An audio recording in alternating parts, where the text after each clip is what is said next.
اور جس سے جو ہے وہ ان کو بالکل، آپ کو یاد ہوگا وہ رکوع کے، اور بے شمار دفعہ سنا بھی ہوگا، بہت سارے جو ہیں وہ امام اس رکوع کی تلاوت بھی کرتے ہیں کہ جس میں وہ بار بار پوچھتے ہیں بنی اسرائیل کے گائے کا کلر کیسا ہو، کیسی ہو، تو قرآن نے بالکل اسپیسیفک اللہ تعالیٰ نے اس کو کر کے بتا دیا کہ یہ کلر ہو، زیادہ نہ بیل جوتی بھی ہو نہ کم عمر ہو، یہ تو وہ جو ذبح کا ذکر ہوا اسی کا گوشت جو ہے نا وہ یہاں پر قدیم مفسرین نے لکھا ہے کہ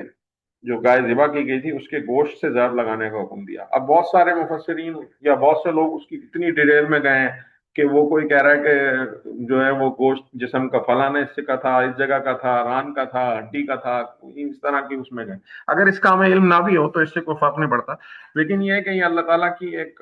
قدرت کا مشاہدہ تھا اور ایک کرشمہ تھا ان لوگوں کے لیے کہ جو یعنی مقتول کی لاش پر زبر لگانے کا حکم ہوا۔ اس طرح سے دو چیزیں ہو گئیں، ایک یہ کہ اللہ تعالیٰ کی قدرت کا نشان انہیں دکھایا گیا کہ جو اللہ تعالیٰ، جو رب جو ہے وہ موت دیتا ہے وہ دوبارہ بھی اس کو زندہ کر سکتا ہے، اور دوسری بات جو گائے کو انہوں نے بہت مقدس بنا رکھا تھا اور اس کو اس کی عبادت کا اور اس کو درجہ جو ہے وہ دے رکھا تھا، وہ اس کو بھی جو ہے وہ اس کی طاقت کو بھی وہ ذبح کرنے سے جو ہے وہ ختم کر دیا کہ یہ کوئی آفت وافت نہیں آتی، ذبح کرنے سے کچھ نہیں ہوتا بلکہ الٹا فائدہ ہو گیا، قاتل کا جو ہے وہ پتہ چل گیا۔ تو یہ اس کی تشریح تھی۔ اس سے آگے پھر اللہ تعالیٰ بتا رہے ہیں کہ مگر ایسی نشانیاں دیکھنے کا بعد بھی آخرکار ان کے دل سخت ہو گئے، یعنی ایسا نہیں تھا کہ اللہ تعالیٰ کی طرف سے واضح نشانیاں بھی نہ آئی ہوں، آتی تھیں پھر بھی وہ منکر ہو جاتے تھے اور اس سے بھی پلٹ جاتے تھے، تو پھر اللہ تعالیٰ کے فرما رہا ہے کہ ان کے دل اور سخت ہو گئے، پتھر ہو گئے، اور سختی میں ان سے کچھ بڑے ہوئے، اور پتھروں میں تو پھر اللہ تعالیٰ ایک یعنی ہمیں ایک کیا کہنا چاہیے کہ نشانات قدرت کی طرف اشارہ کر کے دکھا رہا ہے کہ دیکھیں پتھروں میں بھی کچھ ایسے ہیں کہ جن میں بعض اوقات کچھ کوپلیں پھوٹ آتی ہیں، کچھ جو ہے وہ پودے لگ جاتے ہیں، اور کچھ پتھر ایسے ہیں جن میں سے چشمے پھوٹ آتے ہیں، کچھ پتھر ایسے ہیں جو اللہ تعالیٰ کے خوف سے لرز کے گر جاتے ہیں، جو یہ لینڈ سلائڈنگ ہو رہی ہے، جو پتھر لڑکتے ہیں تو اس کی طرف ایک اشارہ دے رہا ہے۔ لیکن ان کے دل کیا ہوئے، وہ ایسے سخت ہوئے کہ پتھر سے بھی سخت ہو گئے، وہ کچھ بات ماننے کو تیار نہیں۔ یہ ایک استعارے کی زبان میں دل کا سخت ہونا، عربی میں بھی ہم اردو میں بھی استعمال کرتے ہیں، تو یہ یہاں پہ اللہ تعالیٰ بیان کر رہے ہیں۔ اچھا، اس کی تفسیر میں بھی کچھ علماء گئے ہیں تو وہ ڈیٹیل میں گئے ہیں کہ پتھر سے کیا مراد ہے یہاں پہ، بہرحال مختصر اور واضح بات سمجھ میں آ رہی ہے کہ ان کے دل سخت ہو گئے اور وہ کچھ بات قبول کرنے کو تیار نہیں تھے۔ اچھا، یہ ظالم اتنے آگے بڑھ گئے تھے کہ یعنی جو یہ بات آگے آ رہی ہے اس میں اللہ تعالیٰ تمہارے کرتوتوں سے بے خبر نہیں ہے، اے مسلمانوں، کیا تم ان لوگوں سے توقع رکھتے ہو کہ تمہاری دعوت پر ایمان لے آئیں گے؟ اب یہ اس کی جو تشریح تھی وہ یہ تھی کہ مدینے کے جو مسلمان نئے نئے ہوئے، جب مسلمان مدینے میں گئے تو اب جو نو مسلم ہیں ان کو اللہ تعالیٰ یہ خطاب کر کے فرما رہا ہے کہ مدینے کے جو مسلمان ہیں کہ جو قریب کے زمانے میں نبی صلی اللہ علیہ وسلم پر ایمان لائے تھے، ان لوگوں سے کہا جا رہا ہے کہ نبوت بیسکلی ان کو ان ساری چیزوں کی معلومات یہودیوں سے ملتی تھی، یہودیوں نے ان کو انبیاء کے قصے بھی سنائے تھے، کتب آسمانی کے بارے میں بتاتے تھے، فرشتوں کے بارے میں اور آخرت کے بارے میں، شریعت کے بارے میں، تو یہ باتیں ان کے کانوں میں یہودیوں سے پڑی ہوئی تھی۔ تو اب یہ اپنے ہمسائے یہودیوں کے پاس جاتے ہیں اور ان کو بتاتے تھے کہ بھئی یہ دیکھو تم لوگ بھی باتیں بتاتے تھے اور تم کہتے تھے کہ ایک نبی۔ اچھا، جو مدینے کے یہودی تھے وہ یہ دعویٰ بھی کرتے تھے کہ ایک ایسا نبی آنے والا ہے کہ جو آئے گا طاقت میں، تو اس کے بعد پھر تمہاری یہ ساری چیزیں، یہ کفار اور مشرکین کو یہ دھمکیاں بھی وہ دیتے رہے مختلف، آگے بھی آئے گا اس کا ذکر قرآن میں۔ تو وہ ان سے جا کے جب یہ بات کرتے تھے کہ بھئی آپ سے ہم نے یہ ساری باتیں سنی ہیں، تو اب ایک پیغمبر آ گئے ہیں تو اب آپ ان پر ایمان لے کے آئیں، اور آپ نے یہ بتایا کہ وہ آئے گا تو وہ ساری دنیا پہ چھا جائے گا اور یہ ساری باتیں، تو اب اس کی بنیاد پہ وہ جاتے تھے تو مطلب ان کو یہ توقع تھی کہ اب یہ محمد صلی اللہ علیہ وسلم کی نبوت کا سنیں گے تو بس جوک در جوک مسلمان ہوتے چلے جائیں گے یہودی۔ تو اللہ تعالیٰ ان کو بتا رہا ہے کہ آپ جو ہے وہ ان کے اس پہ جو ہے نا وہ دل برداشتہ نہ ہو، اور یہ لوگ جو ہیں وہ دعوت کا انکار کر دیتے ہیں، تو یہ پہلے بھی ایسے ہی کرتے رہے، یعنی یہ جو دعوت کا انکار آپ سے کر رہے ہیں منافقین یا مشرکین کر رہے ہیں تو چلو وہ تو ہے، تو اب جب وہ یہودی انکار کرتے تھے تو جو اس وقت کے منافقین اور مشرکین تھے وہ اس کا مذاق اڑاتے تھے، دیکھو یہ تو اہل کتاب بھی ان کی بات کو نہیں مان رہے، تو یہ تو جو ہے وہ نعوذ باللہ مشتبہ کر دیتے تھے معاملے کو، اور لوگوں کے دلوں میں جو ہے وہ اس چیز کی وہ ڈال دیتے تھے۔ تو اللہ تعالیٰ پھر ان سے فرما رہا ہے کہ ان کی سابقہ روایت یہی ہے، یہ جو قوم ہے یہ بنی اسرائیل،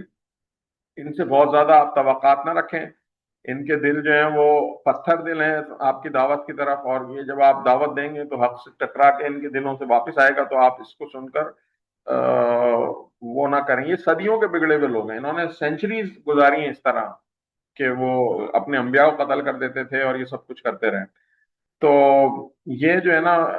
آیات جن کو سن کر آپ کو لرزہ طاری ہو جاتا ہے، جو مسلمان نئے مسلمان تھے، یہ لوگ اس کے تمسخر کرتے ہیں، مذاق اڑاتے ہیں، ٹھٹھے اڑاتے ہیں، یہ تو ان کو آپ اپنے خواہشات کے مطابق نہیں ڈھال سکیں گے، اور انہوں نے اپنے دین کو اپنی خواہشات کے مطابق ڈھال دیا، اس کو انہوں نے مسخ کر دیا ہے، اور ان کو جو ہے وہ یہ بس ایک اپنی امید اور وہ لگائے بیٹھے ہیں کہ بس ہم تو جہنم کی آگ میں جائیں گے نہیں، اور گئے تو بس بہت تھوڑی دیر کے لیے جائیں گے۔ تو ان سے جو ہے وہ آپ کو توقع رکھنا فضول ہے۔ آگے پھر اللہ تعالیٰ فرما رہا ہے کہ حالانکہ ان میں سے ایک کا شیوا یہ رہا ہے کہ اللہ کا کلام سنتے ہیں، پھر خوب کچھ سمجھ کر دانستہ اس میں تعریف کی۔ اب یہ اس سے مراد جو ہے نا وہ یہاں پر علماء ہیں ان کے، یعنی جو شریعت کے حاملین تھے، جو یہود کے علماء تھے، اور کلام اللہ سے مراد جو ہے وہ تورات، زبور اور ان کی دوسری آسمانی کتابیں ہیں جو اللہ تعالیٰ کی طرف سے ان پہ آئی تھی۔ تو اب دوسرے جو بھی بنی اسرائیل میں کافی سارے انبیاء ہیں اور مختلف کتب ان کو آتی رہیں، تو وہ اس میں تحریف سے مطلب یہ ہے، مولانا نے لکھا ہے کہ اصل معنی اور مفہوم سے پھیر کر اپنی مرضی کا اس میں سے مطلب نکال لیتے تھے جو ان کی تورات اور زبور میں جو آیات تھیں، اور دوسرا مطلب یہ بھی تھا کہ الفاظ کو تغیر اور تبدیل کر دیتے تھے، اور پھر جو ہے وہ اپنی مرضی کی، اور پھر انہوں نے جو ہے وہ اپنی مرضی کی جو ہے وہ اس میں ساری چیزیں شامل کر دی تھی۔ تو مانوی اور لفظی دونوں طرح کی تحریفیں انہوں نے اپنی کتابوں میں کر دی۔ پھر آگے اللہ تعالیٰ فرما رہے ہیں حالانکہ ان میں سے اب سوری آگے یہ ہے کہ محمد رسول اللہ پر ایمان لانے والوں سے ملتے ہیں تو کہتے ہیں کہ ہم بھی انہیں مانتے ہیں، اور جب آپس میں ایک دوسرے سے تخلیق کی بات ہوتی ہے تو کہتے ہیں کہ وہ بے وقوف ہو گئے، ان لوگوں کو وہ باتیں بتاتے ہو جو اللہ نے تم پر کھولی ہیں تاکہ تمہارے رب کے پاس تمہارے مقابلے میں انہیں حجت پیش کریں۔ تو اب یہ تو بالکل واضح ہے کہ وہ کرتے کیا تھے کہ آپس میں جب ملتے تھے تو کہتے تھے کہ ہم تو انہیں بیوقوف بناتے ہیں جو ہم انہیں کہتے ہیں کہ اسلام لے آئے، اور جب مسلمانوں سے ملتے تھے تو وہ انہیں جو ہے وہ کہتے تھے کہ بھائی ہم آپ کے ساتھ ہی ہیں۔ تو اب جو ہے نا وہ آپس میں ایک دوسرے سے کہتے تھے، یعنی تورات اور دیگر آسمانی کتابوں میں جو پیشن گوئیاں ہوئی ہیں جس میں نبی صلی اللہ علیہ وسلم کے مطالب تھی کہ یہ باتیں انہیں نہ بتاؤ، اور جو آیات اور تعلیمات مقدس کتابوں میں ملتی ہیں جن سے ان کی موجودہ روش پہ جو وہ کر رہے تھے، جو ان کا عمل تھا، جو ان کا کیریکٹر تھا اس دور میں، اس پہ پکڑ آتی تھی، مطلب جیسے وہ اپنی شریعت پہ عمل نہیں کرتے تھے، انہوں نے ساری چیزیں تعریف کر دی تھی، تو وہ والی باتیں جو ہے نا مسلمانوں کو نہیں بتاؤ کہ وہ اس سے ہمیں آ کے کہیں۔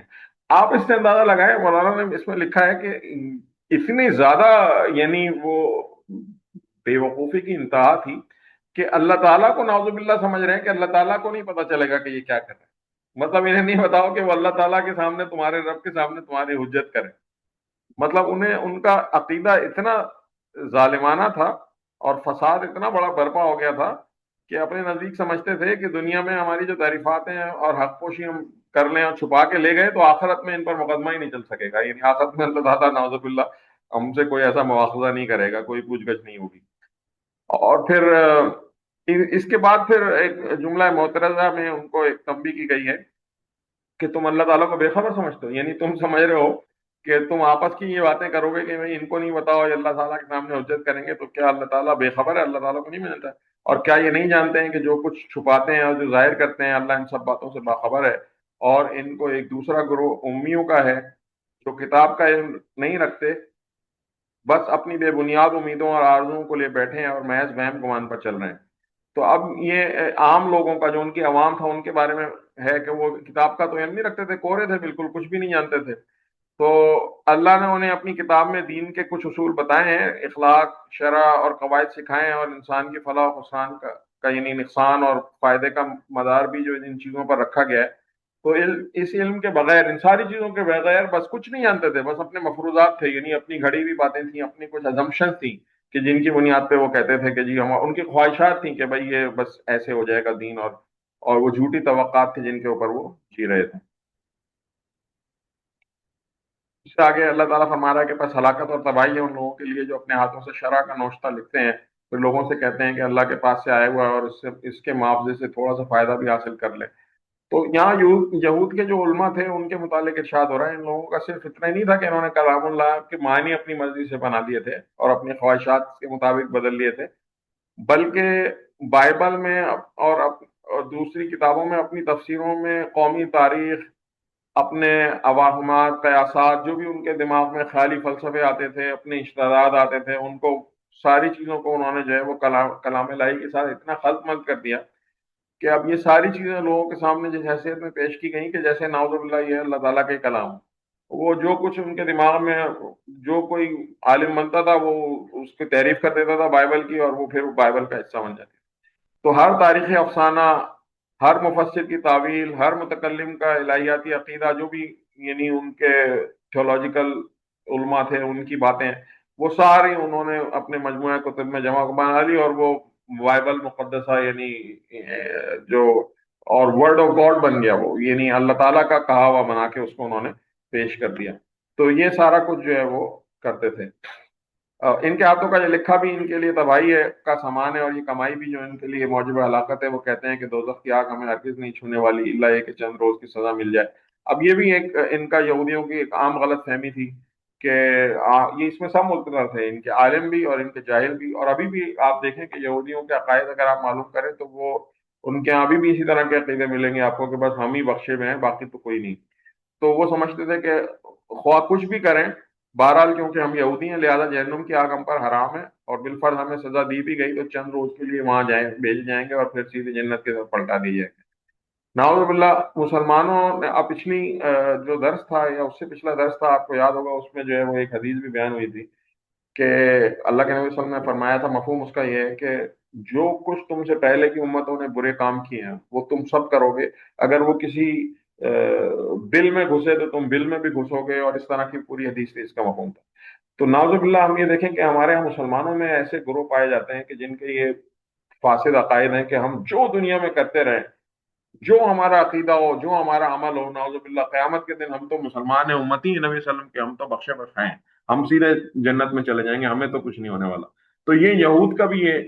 نظریہ تھا جس کو قرآن میں اللہ تعالیٰ رد کر رہا ہے، اور یہ بات اچھی طرح ہمارے ذہن میں رہے کہ نعوذ باللہ ایسا نہیں کہ یہ ساری آیات اللہ تعالیٰ کو کہانی کس سے سنا رہا ہے، بلکہ اس قرآن میں اللہ تعالیٰ یہ ساری چیزیں بیان کرنے کا مقصد یہ ہے کہ امت مسلمہ یہ سمجھے کہ جو سارے یہود کے اندر خرابیاں تھیں ان کو بچنے کی ضرورت ہے۔ تو آگے اللہ تعالیٰ فرما رہا ہے، ان سے پوچھو کیا تم نے اللہ سے کوئی عہد لیا ہے جس کی خلاف ورزی وہ نہیں کر سکتا، یا یہ بات تم نے اللہ کے ذمے ڈال کر ایسی باتیں کہہ دیتے ہو کہ جن کے متعلق تمہیں علم نہیں کہ اس نے ان کا ذمہ لیا ہے، آخر تمہیں دوزخ کیوں نہیں چھوئے گی؟ جو بھی بدی کمائے گا اور اپنی خطاؤں کے چکر میں پڑا رہے گا وہ دوزخی ہے، اور دوزخ ہی میں ہمیشہ رہے گا، اور جو لوگ ایمان لائے اور نیک عمل کریں گے وہی جنتی ہیں، اور وہ ہمیشہ جنت میں رہیں گے۔ صدق اللہ العظیم۔ اس کے بعد ہم جو ہے وہ دیکھ لیتے ہیں کہ اگر کوئی سوال ہو، یہ میرا خیال ہے اس کی تو تفصیل ہو ہی گئی ہے عقیدے کی، تو کچھ سوالات ہوں آن لائن لوگ بھی سوال کرنا چاہیں تو کر سکتے ہیں۔ اور آج کا جو ہمارا رکوع تھا وہ بنی اسرائیل کے واقعات ابھی چل رہے ہیں، کچھ اور بھی آگے آئیں گے۔ کوئی بھی کسی قسم کا سوال ہو کوئی کرنا چاہے تو آن لائن جو لوگ ہیں ان میں سے بھی اگر کوئی سوال کرنا چاہیں تو کر سکتے ہیں۔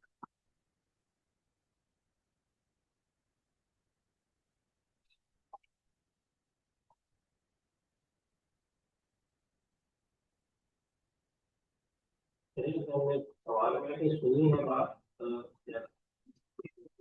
یہودیوں کے بارے میں کہتے ہیں کہ مسلمان بھی کبھی پیغام نہیں ہو سکتے یا دوست نہیں ہو سکتے، تو یہ سارے یہودیوں کے لیے بات تو یہ ہے کہ ہم کسی بھی جز سے کوئی رشتہ نہ رکھیں، کوئی بات نہ کریں یا دوستی نہ کریں۔ جی، قرآن میں ہے، میرا خیال ہے کہ میں پروفیسر صاحب سے درخواست کروں گا کہ وہ اس کا جواب دیں، زیادہ بہتر ہے۔ ذاکر صاحب آپ کو آواز آئی ہے؟ آپ نے سوال سنا؟